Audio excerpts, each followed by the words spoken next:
Hey everybody, I'm David with Bolivar Live, and once again I'm here with Landon with Prestige Custom Builders. And you know, last week we talked about Labor Day weekend and the last hurrah, the last big time to make memories at the beach for 2026 or for the summertime. But now we're coming into fall. Still have the beach, still have your beach house, but man, that home has gone through a lot over the last 12 months. Yeah.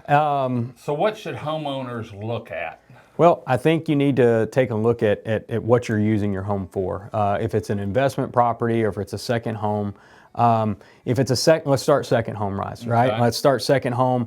You've been down here this summer. You've enjoyed your beach house all summer long, but you've kind of noticed, maybe some mildew starting to form on like the outside of the home, or some of the appliances may not be working the way that they were the previous year, or some of the bathrooms need a little TLC or some paint, things like those are the things you need to start looking at now, because you need to think back to all the times that you enjoyed it this past year with that second home. Now you need to get all those things fixed before you get back there next year. I always think caulk around the windows because it's wintertime, and deck boards. Yeah, That's what I'm always looking at. People always think of the things they can visibly see, but as you use the home as the second home, you start to figure out all the little quirks, things that maybe that don't work as well as they did the previous year. That's what we run into down here at the beach is, everything takes a beating with the harsh elements that we have. We talked about that. I talk about that with my homeowners all the time. Like, be mindful. These elements down here are totally different than anywhere else that you've ever lived. You can't get much harsher. PVC rust, you know what I mean? Like it's plastic, deteriorates. Things like that happen. And so you need to be mindful of those things, and you need to remember what didn't work during the summertime when you needed it to, so that you can get it repaired in the fall and in the wintertime, so that when springtime rolls around, you got it back together. Now, investment properties. This is where we have the homeowner maintenance program. I still get people to this day that call, but it's preventative maintenance.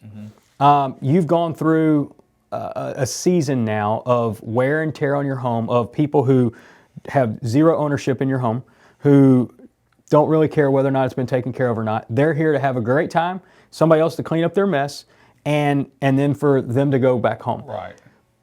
Whenever you're looking at the investment property like that, you never buy a vehicle and just say, I'm just going to drive it until it runs out of oil. Right. It has a light on there that comes on and says you need to change your oil. You don't go until... Or you do it every so many miles, or like once a season. Or you don't drive until you're completely out of gas. I know some people do, but you're not supposed to drive until you're completely... But you see what I'm saying? Like, you don't take it until it's about to fall apart. You take it to a certain point, and then you repair it or you replace those things. As a short-term rental or an investment property, you also have to look at that house as your investment. Yes, you've made money on it. Now it's time to reinvest back into that property. What's the AC look like? Are you doing maintenance? I can go ahead and tell you that if every if every Sunday somebody checks out, and every Monday you've got somebody checking in, there's not a whole lot of maintenance that goes on in between that time. I'm not saying these companies don't do maintenance. I'm just saying there's not a lot of maintenance that can go on during those times. So I know that I have customers who have things with management companies, and they're calling me right now saying, hey, this got broken. Hey, this got broken and replaced. It wasn't told to me. They're coming back down to check on their properties now, and they're asking me how we need to address this, how we need to fix it. The management company is renting your house out. I don't know what they're doing after that. I can tell you that right now is the opportune time to go in there and truly take an inventory of the condition of the home, get it back to where it was whenever you purchased it, or whenever you did your modifications or repairs before then, making sure that it's ready to go for next year. That exterior caulking, those deck boards, the roof, the AC unit, plumbing leaks. I mean, these are killers that people don't realize, that there could be a plumbing leak underneath there, and the management company's probably not going to check underneath the sink every time. Right. Well, if that thing leaks for 2, 3, 4 weeks, now you have a problem. Right. Go through there, do the routine maintenance checkup, do the, pre stuff, not post stuff. Well, and it's a lot of homes set in the wintertime, and man, there's nothing worse down here than letting a vehicle set, a golf cart, or your home, because a lot of people turn their ACs down, turn them off, turn the heater on in the wintertime, but turn it up to where it doesn't run as much, and you have to get that humidity out. You have to get the air circulation. I've talked to Matt with Crystal Beach AC that does work for y'all, and he told me not to turn it on the AC. It needed to be no higher than 74 so it can get the humidity out. And so those are all things that you have to look at. Plus then, and we've got another show on this, is winter's coming up. You never know when we may have that freeze, and so you have to be ready for all that. Yeah, you just need to be,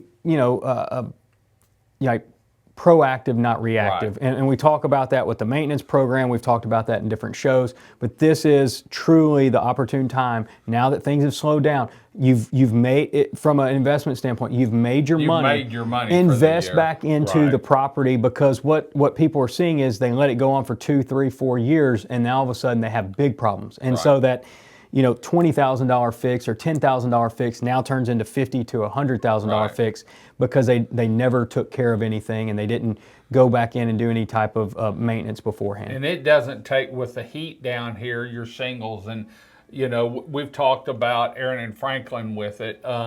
It doesn't take much on a shingle off or a leak in your roof. Before you know it, it may not be in your house, but it's down in the walls. And by the time you start seeing a problem on your walls, it's too late. That's when you're into that $20,000 and $30,000 Oh, you're in the more than that. Because you've got insulation, you've got a roof, you've got walls, you've got drywall, flooring, you've got flooring, you've got remediation, you've got paint, you've got trim work, you've got all these things, and typically, if it's going to happen, it's going to happen in the most expensive room. You know what I mean? Like, it's typically going to happen somewhere like that. But no, a very big point of, like Matt and I talk about all the time, with just air circulation and making sure that, like, your return grills are clean and your filters are cleaned out. Making sure those, I don't know how many times I walk into these houses where the cleaners will close all the bedroom doors.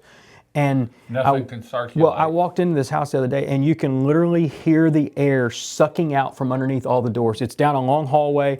The air return was in the hallway. All this air is sucking out underneath these doors. So I just go through and start opening up all the doors. It's not even my house, but I'm like, there's nothing good that can come of this. There's zero circulation. All you're doing is you got all this stagnant air. It's not a healthy environment for your home. And so, PSA, like, stop closing all the doors, for Christ's sakes. Like, don't close all the doors and turn the fans on. Open. I guess what we're trying to get out is, now's the time. Summer's winding down, and we did a show last week. Once we get past Labor Day, a lot of homes are going to sit for a week, 2 weeks, sometimes 3 weeks. And now's the time to do that preventive maintenance or that maintenance. Go ahead and get ready, because before you know it, man, January will be here, February will be here. Mardi Gras kicks off everything down here, and then once we get to spring break, it really gets hard to schedule stuff in. So if you have any questions or want to talk to Landon about his home maintenance program, give him a holler. Best thing to do is go to their website, prestigecustombbuilders.net. Fill out the form. Allison, you've met her before, will be the first form of contact, and they'll get you set up and meet with you and talk to you about the different maintenance programs they have. So anyway, we're going to head on out. We'll be back next week. I think we're going to talk about school and some of the things Prestige did this year. Absolutely. Until next time, I'm David with Bolivar Live. Y'all have a great day, great week. Come see us. God bless, and bye-bye. Thank you to these 2026 video equipment sponsors. Crystal Beach Decor and More, located at 1959 Highway 87. Beachy Beatnik Boutique, located at 970 Surfside and Highway 87. And Latitude 29 Surf Shop, located at 1400 Highway 87. Thank you to these area businesses for being our 2026 video equipment sponsors for Bolivar Live.